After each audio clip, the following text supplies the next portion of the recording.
안녕하세요 여러분, 물리실고입니다.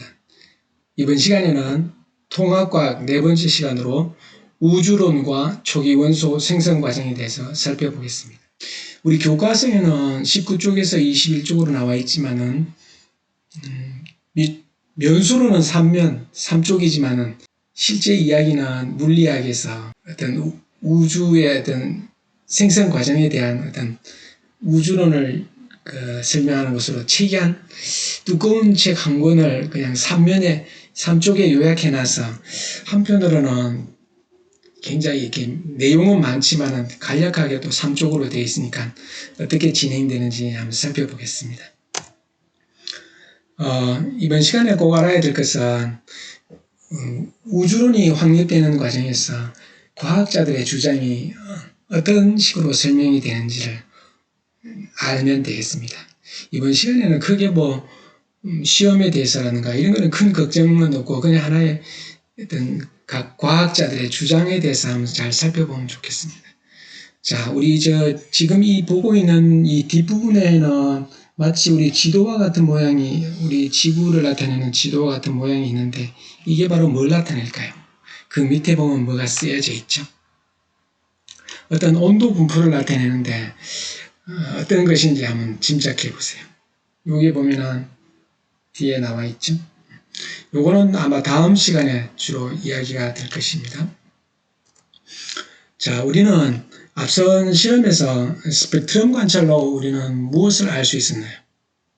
스펙트럼 관찰해 보면은 어떤 원소에서는 특정한 색깔만, 특정한 파장의 어떤 빛이 나오는 걸 알 수 있죠. 그래서 우리는 우주에 이제 스펙트럼 관찰을 해보니까 뭐를 알게 됐습니까? 거의 대부분이 수소와 헬륨 스펙트럼이 많이 나온다. 먼 곳에서 오는 스펙트럼을 분석해보면 수소와 헬륨의 흡수 스펙트럼이 많이 나타나는데 거의 대부분, 전체 100 중에 98% 정도는 수소, 헬륨이 많다. 그리고 그거의 어떤 밝기의 비율을 나타내보면 수소와 헬륨의 질량비가 3대 1이다. 이걸 우리는 알 수가 있었습니다. 자, 그러면은 이런 이야기를 토대로 각 과학자들의 도대체 우주는 어떻게 해서 만들어졌는가? 이것이 바로 우주론이라고 할 수 있는데, 각 과학자들의 주장은 어떤 것이 있는지 우리 한번 차근차근 살펴보겠습니다. 자, 여러분들, 앞에 사진이 하나 보입니까? 자, 영어로는 뭐라 써놨습니까? 허블의 울트라 딥 필드라고 나와 있죠. 허블 망원경을 지구 대기물이 기상현상에 영향받지 않도록 높은 곳에 띄워서 이거를 한 넉 달 정도의 가량으로 한 지점을 찍은 것인데, 우리의 우주의 나이가 우리가 그냥 어디선가는 들어봤을 겁니다. 38억 년쯤 된다는 걸 들어보셨죠? 근데 우리가 이 중에서 진짜 잘 안 보이는 부분, 여기 보면은 이 관측되는 곳에 천체들이 130억 광년 정도 떨어져 있어요. 자, 그러면 우리 우주의 나이가 138억 년이라고 했을 때 130억 년이라고 하면은 우리가 지금 저 순간에 저걸 보는 순간 이미 저기서 오는 빛은 130억 년 전에 출발한 빛이라 말할 수 있겠죠. 그러면 우주가 만들어지고 나서 8억 년쯤 지나고 났을 때 그거라고 본다면은 아주 싱싱한 초기의 모습을 볼 수 있는 것이죠. 자, 이것은 뭐냐면은 강입자 충돌기라고 유럽에 있는 이제 프랑스와 스위스 그 사이에 있는 선이라는 연구소에서 있는데, 예전에는 이쪽 부분에서는 양전자와 음전자, 전자들끼리 박치기를 시켜가지고 어떤 일이 일어나는 걸 봤는데, 이쪽 부분에서는 양성자와 양성자 또는 양성자와 반양성자 이런 것들을 때려 박으면은 아주 매우 빠른 속도로 빛의 속력에 아주 가까이 가가지고 이걸 때려 박으면 어떤 일이 일어날까요? 우리 전자는 부딪히면 깨지는 건 어떨까요? 아직까지는 잘 안 깨진다죠. 또 언제 지나면 또 모르겠어요. 또 깨질 수도 있고. 그럼 우리 예를 든다면 수소 안에는 양성자가 보통 간단한 게 하나 있고 전자가 있을 때 양성자와 양성자를 때려박으면 깨질까? 이런 것들을 실험을 통해서 알아내는 실험이죠. 우주의 어떤 기본 입자나 근원을 탐구하는 것이라고 볼 수 있죠. 언제 그 LHC라고 라지 하드론 클라이더라고 한번 그 쳐보면은 어떤 걸 하는 건지 한번 탐색해 보면 좋겠어요. 그러면 우리 아까 말했듯이 우주론이 우주를 어떻게 시작되었을까? 그리고 어떻게 진행돼 나갈까? 이거에 대한 어떤 과학자들의 주장을 살피기 전에 먼저 이 용어에 대해서 어려움을 먼저 해결해 보고 그 다음들의 각각의 주장들을 한번 살펴보겠습니다. 먼저 우리 도플러 효과 이런 부분에 대해서 우리가 한번 살펴보고 혹시 저번 시간에 예고했듯이 우리 오늘 이야기를 할 때 이 부분에 있는 영상을 보면 좋다 했는데 보고 왔으면 더 좋았을 거라 생각이 듭니다. 자, 그러면 우리 한번 내용을 한번 살펴보도록 하겠습니다. 자, 우리 도플러 효과라는 거는 우리 1842년도에 우리 도플러라는 분이 어떤 소리나 빛이 우리가 가만히 서 있을 때 소리나 빛이 우리한테 다가온다든가 멀어질 때 또는 소리나 빛이 가만히 있을 때 우리가 그쪽으로 달려간다든가 좀 멀어졌을 때 그 어떤 파장이나 진동수에 대해서는 어떻게 될까 이런 것들을 실험을 통해서 아주 밝힌 사람인데 자 우리 한번 살펴보겠습니다. 먼저 어떤 말을 하는 것보다는 이게 좀 더 쉬울 것 같아요. 자 예를 들어서 여기 우리 자바 실험실이 있는데 쉽게 이해되도록 잘 도와주는 데니까 한번 잠깐만 가보겠습니다.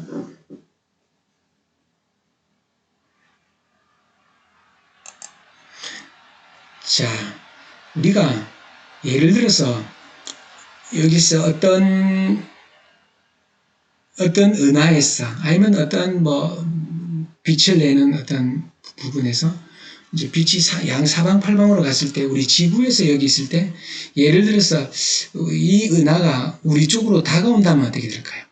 마치 이런 거하고 똑같죠. 누가 박수를 치는데 여러분은 가만히 있는데 박수 치는 사람이 짝짝 계속 같은 자리에서 치면은 여러분 귀에 짝짝 소리가 들리겠죠? 근데 이 사람이 치고 나서 여러분 쪽으로 다가오면 짝과 짝 사이의 간격이 어떻게 될까요? 좀 더 가까워지겠죠. 자, 그러면 먼저 말로 하는 것보다는 자, 이 은하들이 달려오는데 여러분 쪽으로 계속 달려온다면 먼저 신호를 낸 거와 그 다음 신호를 낸 거의 간격이 가까워지니까 파장이 어떻습니까? 마루와 마루 사이 간격이 좁아지죠. 짧아져. 우리 보통 빨주노초 파남보에서 빨강색은 파장이 한 700나노미터로 가시광선 영역에서 파장이 길고 우리 보라색 쪽에는 한 400나노미터로 파장이 짧죠. 그러면 예를 들어 외부에서 은하에서 어떤 수소나 헬륨빛을 낼 때 이 은하가 더 우리한테서 멀어진다면 신호를 내고 나서 그 다음 신호를 낼 때 더 멀어지니까 파장이 길어지는 효과가 생기겠죠. 이렇게 되면 파장이 길어지는 것은 빨간색 쪽에 가까워지는 거다 볼 수 있겠죠. 자, 요거 한번 여기 연결해서 가보길 바라고. 자, 그 다음에 이 부분에는 소리가 있는데 여기 가도 좋고 여기 가도 좋은데 요 밑에는 우리 과학사랑이 있는데 들어가면은 이 직접 연결이 안 돼서 이제 파일을 받아서 압축된 거를 풀어서 써야 되는데 제가 연결해 보면 이게 잘 안 돼서 자 예를 들어서 바로 하나 받아놨으니까 제가 이쪽으로 한번 가보겠습니다. 여기 우리 어떤 데서 파동이 발생하고 있어요. 자, 파동이 발생하는데 우리 귀에 여기 어떤 사람이 있는데 소리를 듣는 걸 한번 생각해 보겠어요. 지나갈 때마다 소리가 나겠죠. 자, 근데 예를 들어서 우리가 소리를 내는 이 음원 또는 빛을 내는 어떤 파동의 광원이라고 해도 좋겠죠. 이것이 우리한테로 다가오면 어떻게 될까요? 이것이 다가오면은 소리 내고 나서 더 다가오면 그 전에 여기 나가는 거와 그 다음 나가는 것이 어떻게 되는지 한번 살펴보세요. 자, 음원이 다가오니까 마루와 마루 사이 간격이 촘촘해지면서 파장이 짧아졌다가 그 다음부터는 내고 나서 더 도망가니까 멀어지죠. 그래서 어떤 소리를 내는 음원이나 강원이 멀어지면 파장이 길어지는 효과고, 다가오면은 파장이 더 짧아지면서 진동수가 커지는 효과가 되겠죠. 이런 것들을 우리 아까 연구한 분이 바로 누구라고 했죠? 자, 이것을 우리 연구한 분이 바로 우리 도플러 효과. 여기 두 군데 가보길 바라고. 그래서 우리는 이런 걸 알 수 있겠죠. 어떤 빛을 내는 광원이 우리한테서 멀어지면은 신호 내고 그 다음 신호 낼 때 멀어지니까 마루와 마루 사이가 길어지는 효과가 돼서 우리 빨주노초 반환보 중에서 빨강색처럼 파장이 길어지는 적색 편의가 생긴다 이렇게 말할 수가. 편의란 말은 우리 편애라는 말은 누구를 치우쳐서 사랑하는 것처럼 빨간색 쪽으로 치우친다. 그러면 적색 편의가 되겠죠. 그럼 마찬가지로 어떤 빛을 내는 어떤 광원이 우리한테로 다가온다면 내고 나서 그 다음 올 때 파장이 촘촘해지니까 파장이 짧아지죠. 그러면 우리 1초에 듣는 그 소리의 또는 빛의 개수가 많아지니까 파장은 짧아지고 진동수는 커지고 이런 효과가 나타나겠죠. 그래서 이럴 때는 우리 청색에 가까워지고 파장이 짧아지니까 요거 멀어질 때는 빨간색에 가까워진다. 자, 그러면 우리 여기 요 사진이 바로 뭐냐면 누구의 스펙트럼이냐면 수소의 스펙트럼이죠. 근데 우리 나중에 이제 더 살펴보겠지만은 이상하게도 멀리 있는 은하의 사진을 보니까 원래 수소 사진이 여기 한 650나노미터쯤 되는데 더 빨간색 쪽으로 650보다 더 긴 쪽으로 파장이 전부 다 오른쪽으로 다 조금씩 다 똑같이 옮겨져 있죠. 예전 같으면 스펙트럼이 조금이라도 다르면 원소가 다르다고 봐야 되지만은 이것은 수소 원소에서 나온 스펙트럼이 전부 다 오른쪽으로 치우쳐져 가지고 똑같은 모양을 보이고 있죠. 이것이 바로 적색편이다 이렇게 말을 할 수 있겠습니다. 자, 그래서 이것을 바로 발견한 분이 바로 누구냐면은 1912년도에 이름은 보세요. 슬라이퍼라고 하는데 무슨 그렇죠? 자, 그래서 이분이 바로 이제 우리 수소 스펙트럼은 알고 있죠. 여기 한 656나노미터쯤 되는 거 이렇게 해서 자, 그런데 수소 스펙트럼이 원래는 색깔이 멀리 있는 은하도 색깔 보면 요 색깔이 같은 게 지금 파장이 같은데 놀랍게도 이쪽 부분으로 다 치우쳐져 갔죠. 근데 여기 있는 선이 다 오른쪽에 다 그대로 있죠. 그래서 결국은 같은 물질이라고 봐야 되죠. 같은 원소로 되어 있는데 다만 빨간색 쪽으로 치우쳐져 있구나. 그래서 우리한테서 그 빛을 내는 은하가 멀어지고 있구나. 그러면서 적색 편의가 되고 있다는 사실을 알 수 있겠죠. 이것이 바로 1912년에 그 슬라이퍼라는 분이 멀리 있는 성운들을 조사해 보니까 놀랍게도 우리한테서 전부 다 멀어지고 있는 양상을 보이더라. 그것을 우리는 알 수 있습니다. 이로써 우리는 멀리 있는 은하는 원래 우리 앞에 스펙트럼을 배울 때 파장이 조금이라도 다르면 다른 물질이라고 봤지만 여기 있는 원소에서 나오는 스펙트럼이 오른쪽으로 이동해서 적색적으로 편의됐기 때문에 이 은하에는 무슨 원소가 있다고 말할 수 있겠습니까? 뭐죠? 그렇죠. 바로 수소 원소가 있다는 걸 알고 우리한테서 멀어지고 있다는 걸 보여주고 있습니다. 자, 그러면 그 예로 한번 살펴보겠습니다. 자, 이 그림은 뭘 나타내냐면은 제일 위에가 바로 아까 수소의 H알파 3번에서 2번 궤도로 떨어지는 656나노미터에 해당되는 그 H알파선을 보여주고 있죠. 그러면 위에서 수소에 해당되는 수소 스펙트럼이 밑으로도 다 갔는데 보면 전부 다 빨간색 쪽으로 더 이동했는 걸 볼 수 있죠. 근데 이 밑에는 더 심하게 이동했죠. 자, 여기는 이쪽으로 갔죠. 이거는 이쪽으로 가고. 똑같은 이동을 했죠. 자, 그러면 우리한테서 봤을 때 누가 더 빨리 멀어질수록 더 파장이 길어지는 효과, 적색 편의가 더 크겠죠. 그래서 우리 여기 표를 보면 어떻습니까? 여기 잘 보면 제일 위에 거는 이제 여기 숫자상으로 나오죠. 1시간당 24,000km를 가는 빠르기다. 1시간당 24,000km는 얼마 정도 될까요? 근데 이거는 제일 밑에 거는 보면 1시간에 얼마입니까? 숫자가. 13만 5천 km죠.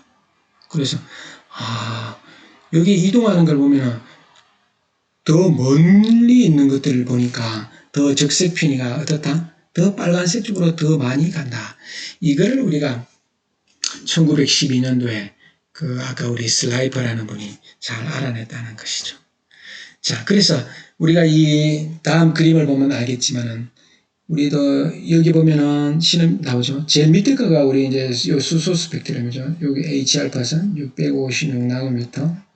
자, 그러면 우리 실험실에서는 수소 스펙트럼이 이렇게 나타나는데 뭐 좀 이제 별을 한번 살펴봤어요. 별을 보니까 좀 더 빨간색 쪽으로 이동했죠. 빨간색 쪽으로 이동. 자, 근데 우리 근방에 있는 은하를 살펴보니까 좀 더 빠른 쪽으로, 좀 더 빨간 쪽으로 적색 편의가 일어났죠. 자, 근데 좀 더 먼 은하를 보니까 더 많이 멀어졌죠. 근데 아주 먼 은하는 어떻습니까? 여기는 이쪽으로 가버렸고 그 다음에 이게 이쪽으로 온 거죠. 이렇게 온 거죠. 그래서 아주 멀리 있는 은할수록 우리한테서 어떻게 해야 된다? 적색 편의가 크고 더 빨리 멀어져 간다. 이런 것들을 알 수 있겠죠. 요 위에 그림은 우리 이런 데서 그림의 도움을 받아서 보고 있는 것입니다. 그러면은 먼저 이제 오늘 이야기를 하는데 이제 기본적인 거는 개념은 좀 필요한 거는 썼으니까 우리 이제 우주에 대한 입장을 본다면은 바로 아인슈타인의 우리 우주론을 먼저 보도록 하겠습니다. 아인슈타인은 정말 뛰어난 진짜 대단한 분이죠. 우리가 어떤 우리가 일상생활에서 어떤 뭐 사과가 떨어진다든가 뭐가 날아간다든가 아니면 떨어지는 어떤 중력의 영향을 받는다든가 이런 것들을 보면 떨어지는 걸 보고 나서 우리 뉴턴님 같은 경우에는 지구가 땡기는 힘이 있지 않을까? 그러면 그것이 어떻게 될까? 거리에 따라서 어떨까? 질량에 따라서 어떨까? 이렇게 해서 어떤 중력에 대한 법칙을 만들어내죠.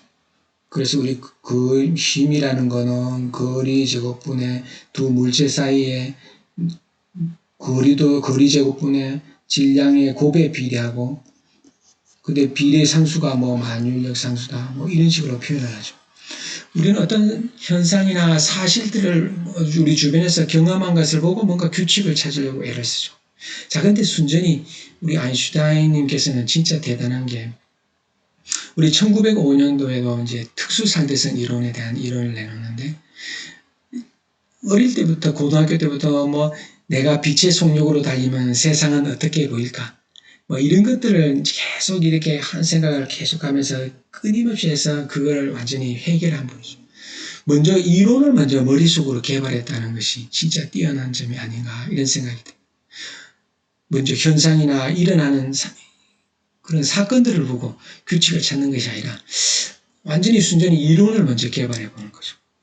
우리가 상대성 이론이라 그러면은 매우 고속의 세계를 다룬다 이렇게 생각하면 되고 아까 말했듯이 1905년도에 특수상대성 이론은 등속 직선으로 매우 빨리 갈 때 등속 운동할 때 고속 운동할 때를 다루고 있죠. 근데 일반 상대성 이론은 그로부터 한 1916년쯤에 이제 15년, 16년쯤에 완성이 되는데 진짜 중력이 뭘까? 우리가 이제 마치 다이빙 하는 사람이 보면은 뛰내릴 때는 아주 힘을 못 느끼죠.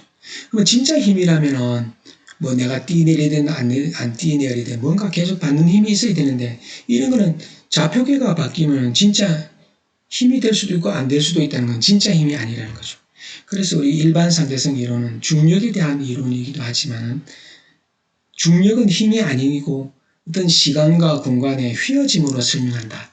이것이 일반 상대성 이론의 큰 어떤 그 의미를 나타내는 것이라고 볼 수 있습니다. 지금 이 그림을 보면은 어떤 지구라는 거대한 어떤 전체가 있으면 이 주변에 시간과 공간이 휘어서 자연스럽게 어떤 포물선을 운동을 한다든가 자연스럽게 휘어진다든가 이렇게 되는 것이 힘을 받아서 이게 따로 이게 포물선 운동을 한다든가 그런 걸 말하는 건 아닙니다. 그래서 이 중력의 힘이 아니고 시공간의 어떤 힘으로 설명하기 때문에 이게 일반 상대성 이론이라고 볼 수 있죠. 자, 그러면 1917년에 이제 아인슈타인이 이제 어떤 이론을 내놓느냐면은, 이제는 그 이전에 이제,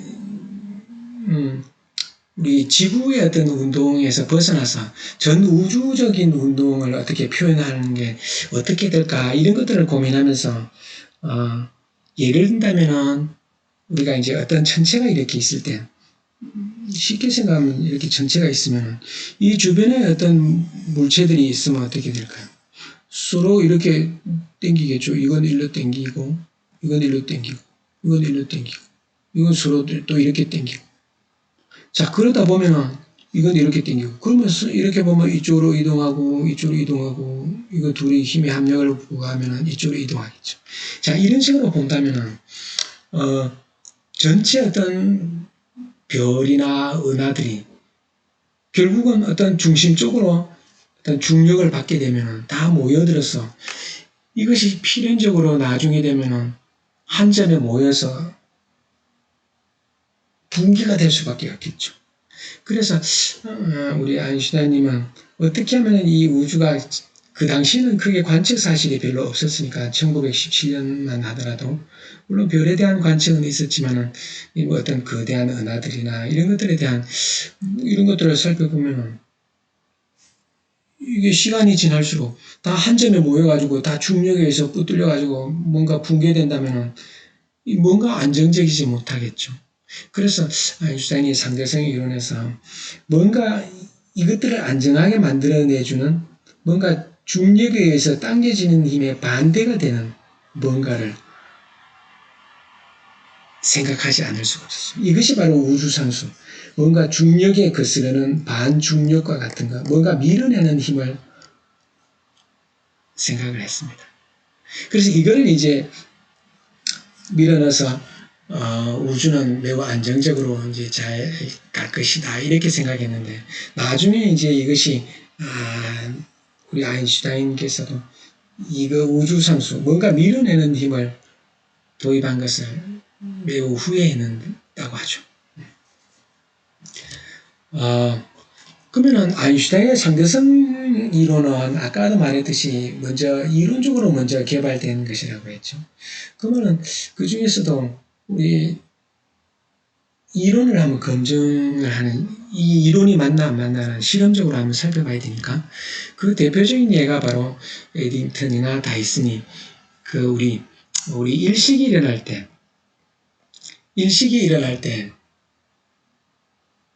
빛이 휘어지는 거, 우리가 빛이 중력을 받아서 휘어지는 것이 아니고 거대한 천체나 태양이라는 천체가 있으면 그 태양이라는 천체가 주변의 시간과 공간을 휘어서 자연스럽게, 예를 들어 이렇게 되는 거죠. 여기가 바로 태양이다. 근데 우리가 일식이라는 거는 뭐죠? 일식이라는 거는 해가 시꺼매지는 거죠. 우리가 이제 지구에서 여기가 있었어요.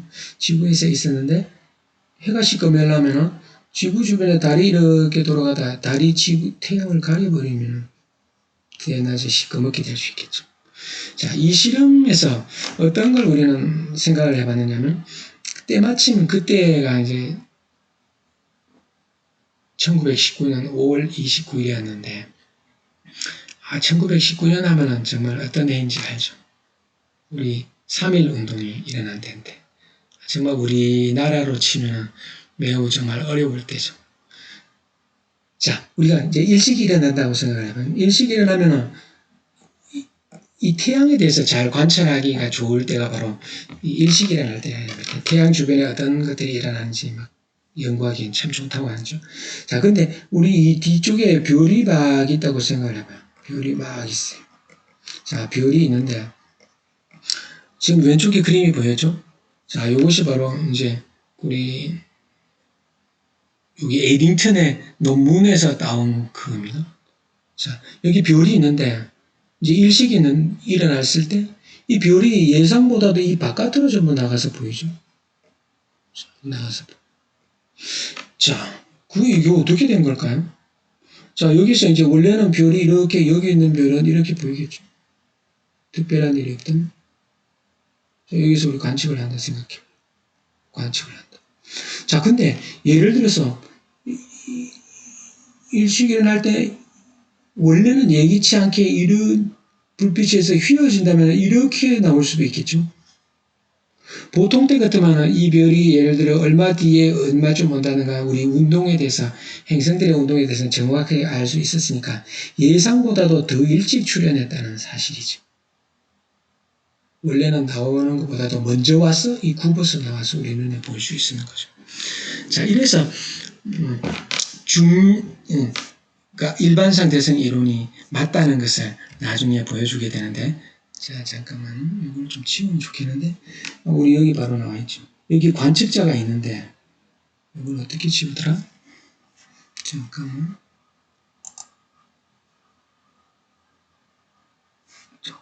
이거 어떻게 치우죠?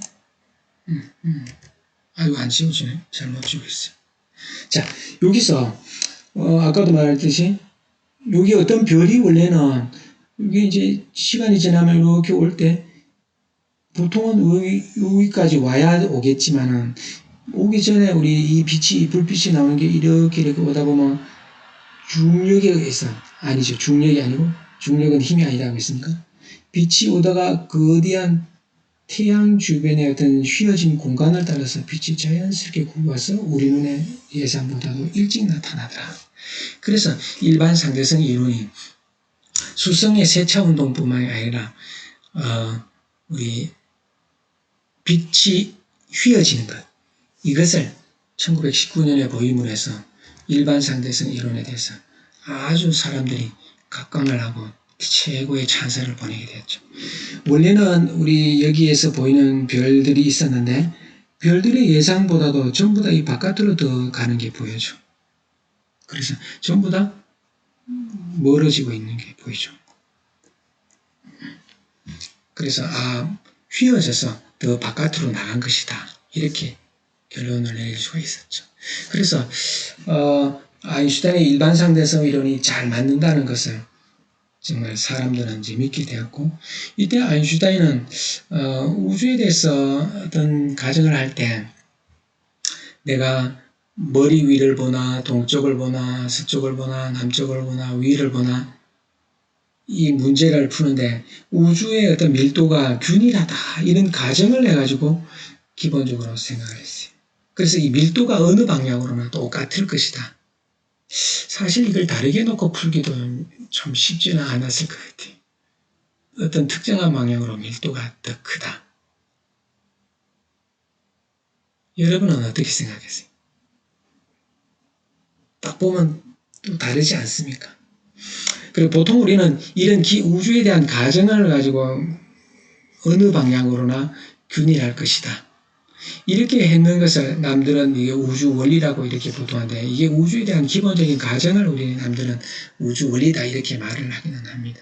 일반적으로 우주 원리라고 말을 하고, 그래서 1917년 2월 달에 이런 것들 밀도가 아주 전 우주적으로 어느 방향이나 똑같을 것이다.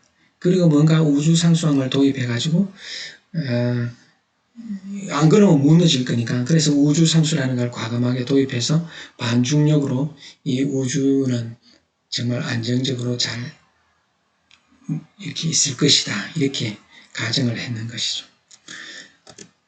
자, 그러면 이렇게 영원하고 아주 정적인 어떤 우주를 설명할 수 있겠죠. 우리 아까도 말했듯이 여기 옆에 그림을 보면은 거대한 천체가 있다면은 질량이 큰 천체일수록 더 많이 어떤 시간과 공간을 휘게 만든다. 그래서 어떤 멀리서 오는 빛이 우리가 지구에서 있으면 원래 이 빛이 우리 눈에 올라오면 이로는 바로 모두 좀 가려졌어. 근데 거대한 태양의 어떤 주변의 시공간에 휘게 해서 자연스럽게 빛이 이렇게 공이 굴러오다가 이렇게 오는 것처럼 예상보다 더 일찍 나타날 수가 있겠죠. 이것이 바로 중력. 중력은 힘은 아니지만 시공간의 힘이라고 설명한다는 거죠. 자, 그래서 아인슈타인의 어떤 우주론에 대해서 이렇게 내놓았는데, 그 당시 이제 우리 러시아인 프리드만이라는 사람은 사실은 이제 그 독일 쪽과는 오스트리아 쪽과는 거리가 멀어서 그 당시에 우리 1차 세계대전이 맞죠?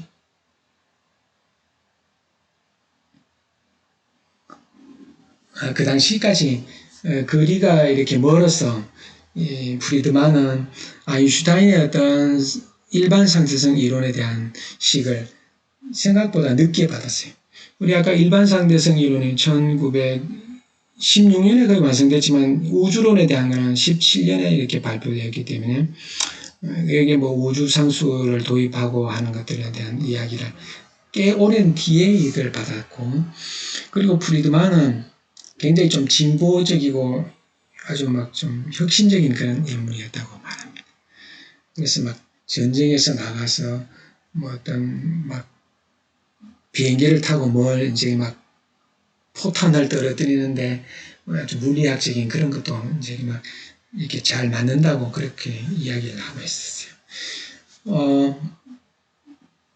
근데 어쨌든 아인슈타인 방정식으로부터 우주상수라는 걸 과감하게 0으로 놓고 뭔가 수학적으로 봤을 때 깔끔하지 못하죠. 뭐 억지로 밀어넣는 한 같은 느낌이 들으니까 이걸 배제하고 이 식을 순전히 풀어보니까 어떤 걸 알 수 있느냐면은 한 3가지 경우로 여러 가지 계산하는 가능하다는 것을 알고, 이렇게 되면은 우주상수가 없어도 아주 역동적이면서 뭔가 계속 변화하는 어떤 우주 모델이 된다는 걸 알아냈어요. 아주 수학적인 재능이 많아서 순수하게 수학적으로 아주 잘 풀어버렸어요. 그래서 풀었는데 그것이 바로 뭐냐면은 그림에서 보는 것처럼 이렇게 되는데 예를 든다면 이런 거죠. 자, 한번 생각을 해보세요. 예를 들어서 우리가 지구에서 어떤 물체를 던지는데 던질 때 약하게 던지면 어떻게 되죠? 왜 앞에 가서 떨어지죠? 근데 어느 순간 더 세게 던지면 어떻습니까? 더 멀리 떨어지죠. 어느 순간 더 세게 던지면 지구 한 바퀴 돌아서 자기 뒤꼭지 쪽으로 오겠죠. 근데 더 많은 에너지를 준다면 날아가 버리겠죠. 마찬가지로 우리가 예를 들어서 어떤 나들의 어떤 구성요소로 예를 들어 요거 뭐 1번, 2번, 3번이 있었다고 생각해봐요. 3가지 정도. 그러면 예를 들어서 우리 이제 예를 들어 힘을 받는다고 하면 1번하고 2번은 서로 이렇게 중력이 장애면 땡기겠죠. 그러면 1번과 2번도 서로 이렇게 땡기겠죠. 이런 식으로 생각한다면. 그럼 2번과 3번도 서로 같은 힘으로 땡기겠죠. 질량이 크면 더 힘을 많이 받을 거니까. 거의 비슷하다고 본다면. 그러면 이거 합력을 구하면 이거는 이쪽으로 떨어지죠. 이거 구하면 이쪽으로 떨어지죠. 그러면 이거 가면 이쪽으로 떨어지니까 전부 모여들겠죠. 자, 그런데 우리가 예를 들어서 우주에 어떤 물체들이 막 가는데 예를 들어 이것들이 이제 어느 쪽으로 멀어진다고 일단은 한번 생각을 해봐요. 멀어지는데 이 어떤 중심 쪽에서 결국은 이게 뭐 멀어지더라도 중심 쪽이 있다고 볼 수 있잖아요. 그러면 멀어지면은 가는 도중에서 이것이 땡기는 힘이 더 지배적이면 어떨까요? 가다가 속력이 느려지겠죠. 그럼 이것도 가다가 결국은 은근하게 땡기니까 속력이 줄어들겠죠. 그럼 나중에 모여들잖아요. 자, 그런데 우리 이제 프리드만은 우주의 어떤 밀도가 이 가는 거에 비해서 중력의 효과가 더 크다면은 가다가 속도가 줄어들면서 다시 되돌아오겠죠. 마치 던졌는데 되돌아오는 것처럼. 자, 그러다가 던졌는데 계속 뭔가 이렇게 돌면서 어떤 평형을 유지하는 것도 있겠죠. 그래서 우주의 밀도가 아주 크다면은 가는데 은근하게 뒤에서 땡기니까 가다가 멈춰서 다시 되돌아오는 경우를 볼 수 있고, 가는 도중에 땡기는 중력의 효과가 약하다면 계속 멀어질 수도 있겠죠. 아까처럼 이렇게. 자, 이런 식으로 해서 우리 아까 우주상수 뭔가 밀어내는 힘이 없더라도 이 문제를 수학적으로 풀어보니까 한 3가지 경우가 가능하더라. 그러면서 닫힌 우주, 평탄한 우주, 열린 우주 이런 식으로 세 가지 모형을 제시해서 우주는 역동적으로 변해간다. 이렇게 우리 결론을 내릴 수 있겠다. 이렇게 프리드만이 주장했어요. 근데 나중에 프리드만이 아인슈타인을 만나면서 이런 이야기를 했는데 제대로 인정을 못 받았어요. 수학적으로는 뭔가 완벽했는데 뭔가 물리적인 의미를 좀 생각보다는 뭐 잘 추지 못한다는 그런 뜻으로 아인슈타인이 말을 했습니다. 자, 그래서 이 이후에 우리 이제 벨기에 르메트르라는 이 신부님이 어떤 것을 연구하느냐면은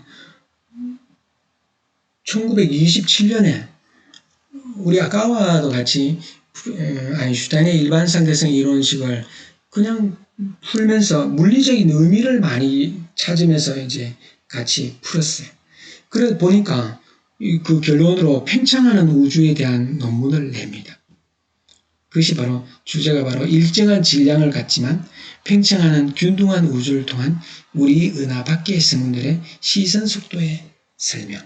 이런 식으로 설명을 하는데 사실은 나중에 이제 우리 1929년에 허블이라는 분이 이 허블의 법칙, 멀리 있는 은하일수록 더 빨리 멀어져 간다. 이때 실험적으로도 허블 상수를 또 구했는데 실제로 이 르메트르라는 분은 그분보다도 2년 전에 먼저 이걸 식을 유도하고 그 다음에 상수까지도 최초로 계산했어요. 이렇게 해서 우리 이제 모임에서 나중에 이제 아인슈타인한테 이렇게 하니까 당신의 계산은 옳지만 당신의 물리는 이렇습니다. 혐오스럽습니다. 이렇게까지 받고 나게 되었죠. 근데 이때 우리 아까 에딩턴이 그 일식이 일어날 때 그 빛이 휘는 것들을 이제 아까 실험한 분인데 아주 논문을 극찬했죠. 그래서 우리 이때 바로 이론적으로 르메트르는 우주 전체가 뭔가 시초의 원자에서부터 시작되지 않았을까? 시초의 원자. 이렇게 강조를 했습니다. 자, 르메트르가 아까 그 문제를 풀 때는 우주상수, 아까 밀어내는 항이 없이 이제 우주상수가 0이라고 해서 문제를 풀었는데도 팽창하는 우주 모델을 재발견해가지고 프리드만의 그 어떤 그 발견을 능가하게 되게 되었습니다. 그래서 팽창하는 우주의 실질적인 의미를 이제 추구하게 되었고, 그래서 이게 그러면 팽창하는 우주라면 그 전으로 되돌아서 거슬러 올라간다면 굉장히 모여있는 어떤 한순간을 생각할 수가 있겠죠. 예를 들어 우리가 어떤 점에서 여기서 전부 다 팽창하고 있으면 더 멀리 있는 것들은 더 빨리 멀어지고 이래 되면은 그럼 어느 순간에는 이것들이 한 지점에 모이게 됐을 것이다 볼 수 있겠죠. 이때 도대체 어떤 힘이 이런 것을 밀어냈을까? 이런 것들을 이제 생각할 때 그 당시 1912년에 이 헤스라는 분이 지상으로부터 그 기구를 띄워가지고 저 위에 이제 높은 곳에 에너지가 큰 입자가 온다는 걸 알게 됐어요. 이런 걸 우리는 코스믹 레이 우주선이라고 하는 거 알죠? 우리 지구가 여기 있으면은 태양이나 저 외계로부터 뭔가 전기를 띠면서 강한 에너지를 갖고 있는 뭐 양성자나 전자들 같은 거나 또 다른 입자들이 막 날아오는 걸 알죠. 이런 것들 우리는 우주선, 뭐 비행기 타는 우주선이 아니고 뭔가 전기를 띠고 매우 고속이면서 빨리 오는 입자들이 많거든요. 그 대표적인 예로 우리 오로라 현상이 일어날 때 보면 태양에서 양성자들이나 이런 것들이 와가지고 극지방에 가서 막 색깔을 나타내는 것이 있지 않습니까? 그래서 이런 것들도 알게 되었고 그 우주선이고 그리고 그 당시에 우라늄을 붕괴하면서도 에너지 내는 것을 알게 됐어요. 그래서 이런 것들을 서로 연결해 가지고 도대체 이런 데서 뭔가 에너지처럼 원시 원자라는 게 마치 어떤 처음에 모여있을 때 어떤 하나의 원자가 어떤 아까처럼 우라늄과 같은 방사능 붕괴처럼 뭔가 막대한 에너지를 뿜어내면서 뭔가 창조되지 않았을까. 이때 방출된 에너지가 우주를 팽창시키지 않았을까. 이런 것이 바로 우리 르메트르라는 분의 우주 모델의 핵심이 되었고, 그래서 사실은 허블의 법칙보다 2년 더 앞서서 요즘은 이제 르메트르 허블 법칙 또는 허블 르메트르 법칙 이런 식으로 다시 이름을 주고 있습니다. 자, 바로 허블이라는 분이죠. 허블은 진짜 대단한 천문학자인데 은하에서 온 빛의 스펙트럼을 조사해 보니까 어떤 것들을 알게 되느냐면 우리 흡수 스펙트럼의 선의 위치가 전부 다 이동하는데 어느 쪽으로 이동하냐면 빨간색 쪽으로 이동했다는 것을 알게 됐어요. 이게 뭔지 알겠죠? 우리 아까 제가 앞부분에서 배우는 거, 적색편의. 적색편의는 누가 발견했는지 알죠? 그죠? 우리 옆에 우리 아까 보는 그림은 안드로메다 은하인데, 그 허블이 또 알게 된 사실은 이 안드로메다 은하가 우리 그 전에 이제 논쟁이었었는데, 과연 우리 은하에 모든 것들이 있느냐, 아니면 우리 은하 밖에도 뭐가 있느냐. 우리 중학교 때 이런 걸 배운 게 생각나는지 모르겠어요. 자, 우리 은하의 모양이 여기서부터 한 10만 광년 된다는 걸 알고 있죠. 그 중심에서부터 한 2만 5천 광년이 한 태양이 여기에 있고, 자, 그런데 그러면 과연 이 안드로메다 은하가 우리 은하에 속하느냐 아니면 외부의 은하에 속하느냐 이런 논쟁들이 많았었죠. 우리 오늘같이 맑은 날 저녁에 가보면은 특히 우리 예전에 학생들 데리고 공주 쪽에나 이런 데 가보면은 이 안드로메다 은하는 진짜 눈에도 잘 보일 정도로 굉장히 밝습니다. 맨눈으로 봐도 잘 보이는 부분이에요. 우리 안드로메다 은하까지 이제 거리 측정에 성공을 하는데 바로 세페이드, 우리가 허블하고 휴메이슨이라는 분이 이제 사진을 찍었을 때 여기에 놀랍게도 밝게 빛나는 것이 한 3개가 있었는데 2개가 신성이었고 1개가 변광성이었어요. 세페이드 변광성이었는데 이 변광성의 어떤 주기하고 여기에 밝기, 광도하고 비교를 했을 때 이 주기를 알아내면은 그거의 밝기를 알아서 광도가 얼마쯤 되는 걸 알아서 그게 실제로 가까이 왔느냐 멀리 왔느냐 하나의 표준 광원으로 쓸 수가 있는 그 연구가 있었거든요. 그것이 바로 앞선 우리 리빗이라는 분에 의해서 여성 천문학자인데 아주 대단한 분이었어요. 이분에 의해서 그 이론을 토대로 나중에 1912년에 이런 멀리 있는 이 세페이드 변광성의 주기와 광도와의 관계를 써서 이 안드로메다에 있는 이 세페이드 변광성이 거리로 환산해 보니까 90만 광년이라는 걸 알아냅니다. 우리 은하의 지름이 10만 광년이죠.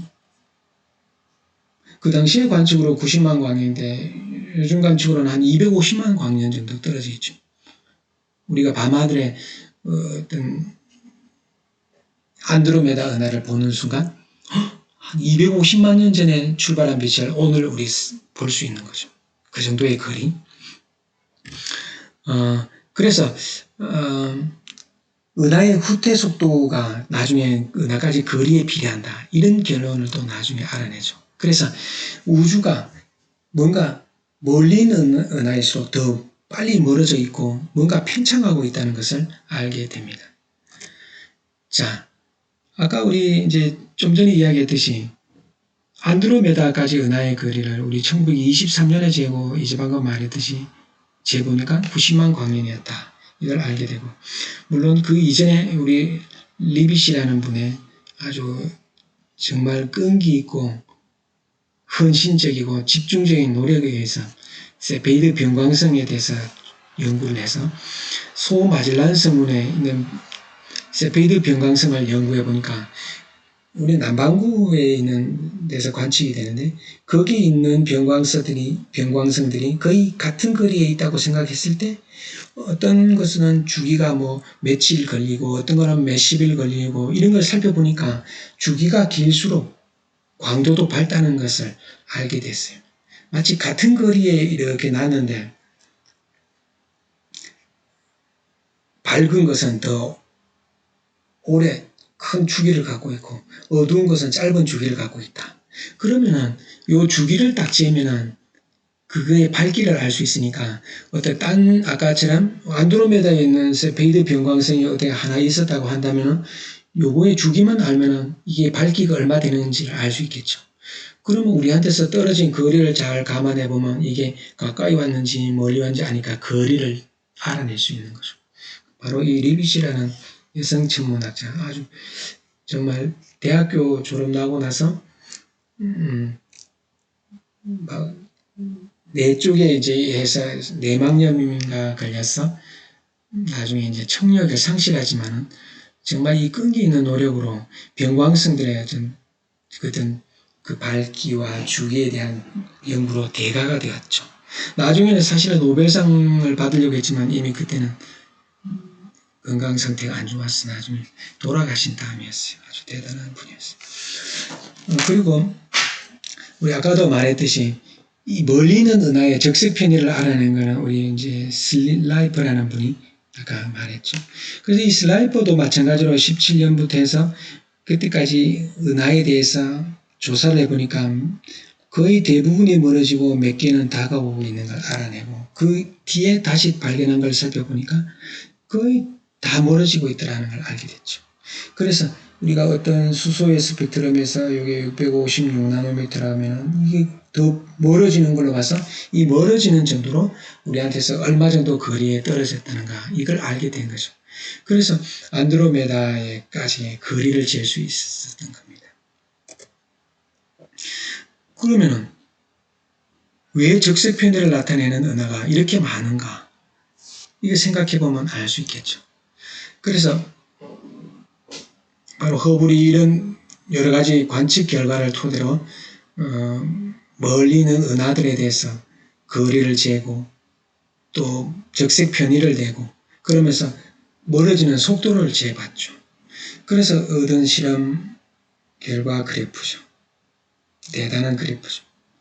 혹시 이것은 이 논문이 어디 있느냐 찾아보고 싶다면 요거 눌러보면 됩니다. 요거 눌러보면 여기를 다운받으면 관심 있는 학생들은 보면 좋겠어요. 1929년에 발표된 논문을 직접 볼 수가 있습니다. 한번 찾아볼까요?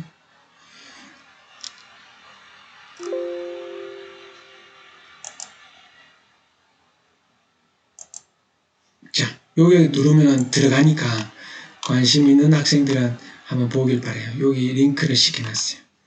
1929년 우리 논문 쓰는 게 보이죠. 여기 보면은 관측 기록이 나와 있어요. 여기 보면 써 있죠. 요거는 어떤 전체를 나타내는 거고, 여기 보면은 여긴 써놨죠. 여기는 밝기, 여긴 거리, 여기 보면 절대 등급, 여기 밑에 다 표시가 되어 있으니까 그래 보길 바라고, 좀 더 내려가다 보면은 여기에 아주 결정적인 그래프가 나오죠. 그래서 여기 그래프를 보면은 여기가 바로 우리한테서 떨어진 거리인데 여기 100만 파섹입니다. 우리 예전에 배웠죠. 100만 파섹. 1파섹이 얼마인지 알죠? 1파섹이 3.26광년이니까 여기 100만 파섹이면 326만 광년. 우리한테서 326만 광년 떨어졌을 때 초속 500km로 멀어지고 있구나. 여기는 이게 100만 파섹이면 여기 200만 파섹이면 요거의 2배로 멀어지고 있구나. 이렇게 되는 걸 알 수 있겠죠. 자, 그래서 허블의 논문에서 이제 100만 파섹 되는 데서 초속 500km. 그러면 200만 파섹이면 이거의 2배가 되겠죠. 그래서 사람들이 요 자료가 너무 얘기해 보면 직선이라고 보기도 좀 애매하죠. 그래서 그 이후에 2년쯤 뒤에 좀 더 많은 자료를 내죠. 더 많은 자료를 내는데 바로 휴메이슨과 같이 자, 우리 아까 요 앞에 논문이 요 앞에 거리였다면은 더 이거보다도 먼 거리 여기 1000만, 2000만, 3000만 파세크의 여러 가지 뭐 어떤 은하들이나 이 멀어지는 속도를 재보니까 거의 직선이라는 걸 알 수 있겠죠. 그래서 우리는 이때 이쪽 부분이 바로 은하의 후퇴 속도죠. 그래, 후퇴 속도. 은하가 우리한테서 얼마나 멀어지느냐. 속도를 보통 V로 나타나죠. 그럼 여기서 우리까지, 은하까지의 거리가 되죠. 은하까지 거리. 보통 거리를 우리 R이나 뭐 S나 D로 나누는데 보통 R로 나보겠어요. 그러면 우리 수학 시간에 배운 것처럼 요거 우리 Y는 X 하면은 Y하고 X는 비례하죠. 그럼 여기도 이쪽에 Y축하고 X축하고 요건 비례하겠죠. 이때 우리 요 수학 시간에 Y는 X에 비례하면 요거 Y는 X에 요 비례 상수를 하나 A라고 쓰죠. 기울기. 요게 기울기를 우리 H라고 놓는다면 V는 HR. 바로 요게 H가 바로 허블 상수가 되겠죠. 그래서 구해보니까 그 당시의 값으로 그 당시의 값이죠. 자, 이거 이제 구하면 되겠죠. 이렇게 구하면 되겠죠. 기울기. 그래서 우리 이거는 오늘날 백과사전에 나온 값이고 이제 그 값을 구하면은 대략 100만 파섹. 빛의 속력으로 326만 광년을 간다면은 이 정도 초속 한 68km 정도 되는구나. 그래서 이런 식으로 우리한테서 멀어지더라. 이런 아주 대단한 것을 실험적으로 알아내는 것이죠. 자, 그래서 우리는 주로 이때까지 이야기한 것은 아인슈타인의 일반 상대성 이론에 대해서 그걸 토대로 해서 뭔가 정적인 우주를 가정하기 위해서 우주 상수를 도입해서 뭔가 붕괴되는 걸 막았죠. 중력으로 해서 모여드는 거면 붕괴되니까 뭔가 밀어내는 인위적인 우주 상수항을 넣어서 아인슈타인이 이제 이 우주에 대한 어떤 모델을 제시했다면 수학적으로 프리드만은 아주 우주 상수를 0으로 놓고 르메트르도 마찬가지였죠. 상수를 0으로 놓고 문제를 풀어보니까 아주 역동적인 걸 얻을 수 있었고 르메트르는 거기에 대해서 물리적인 의미를 생각해서 과연 그러면 초기에 어떤 한 점에 모여 있을 때는 도대체 어떻게 되어 있을까? 그리고 이 허블의 발견 2년 전에 이미 허블의 법칙을 예견하고 상수까지도 구했다는 아주 대단한 분이죠. 그리고 허블은 이런 팽창하고 있다는 어떤 사실들을 구체적인 걸 보여주고 있죠. 그래서 우리가 이번 시간에 배운 것들을 잠깐 살펴보면은 이때 우리 중요한 용어들은 알고 있죠. 적색 편의. 그 다음에 허블 르메트르 법칙이나 르메트르 허블 법칙. 그리고 우리가 이제 적색 편의를 알게 되고 은하까지 거리를 알게 되는 데는 우리 슬라이퍼나 리빗이라는 우리 과학자의 도움이 많았다는 것. 사실은 이 모든 것들을 보면은 수많은 과학자들의 어떤 노력의 결과로 뭔가 발견이 되는 거죠. 오늘 이야기는 우주론의 앞부분에서 중요한 과학자들의 이야기에 대한 것을 살펴보았고 사실은 다음 부분에 가야 우리 빅뱅 우주론에 대한 이야기를 할 수 있겠습니다. 그래서 이번 시간에 배운 것은 뭐 인물들의 주장에 대해서는 이런 것이 있구나 이런 정도로 알면 좋겠고 여기서 꼭 이렇게 좀 알아야 된다면 적색 편의가 뭔가 그 다음에 청색 편의가 뭔가 그 중에 적색 편의의 의미가 더 강하니까 적색 편의의 의미가 뭔가 이걸 좀 잘 살펴보면 좋겠고 도플러 효과에 대해서 좀 더 알고 싶다든가 하면은 요거는 물리학 2 3학년에 가면은 주로 나오고 물리학 2에서 중력의 어떤 관성력을 배울 때 나오는데 요거는 물리학 2 3학년에서 주로 배울 것입니다. 자, 오늘 주된 내용은 이것이고 이때까지 배우느라고 수고가 많았습니다. 그리고 참고적으로 오늘 이야기를 하는 것은 여기 다음 시간에 빅뱅 우주론이 우리 앞부분에서 핵심적인 내용인데 이분의 책을 읽는가 안 그러면 우주의 기원 빅뱅 이런 책을 보면 좋겠어요. 그럼 특히 요 밑에 요 책은 뭐냐면은 그 수많은 어떤 과학자들이 여기에 귀한 여러 가지 일화들이 많아서 아주 여기 재미있게 이렇게 돼 있습니다. 책은 굉장히 두꺼운데 정말 볼만한 책입니다. 그리고 우리 빅뱅 우주론에 대한 것들을 우리 아까 이분에 대한 그 저자 직강도 있고 그 다음에 우리 우종학 교수님의 빅뱅 관련 영상도 있고 하니까 여러분들 유튜브를 검색해 보면 얼마든지 그냥 편안하게 배울 수 있으니까 잘 활용하기 바랍니다. 오늘도 수고 많았습니다.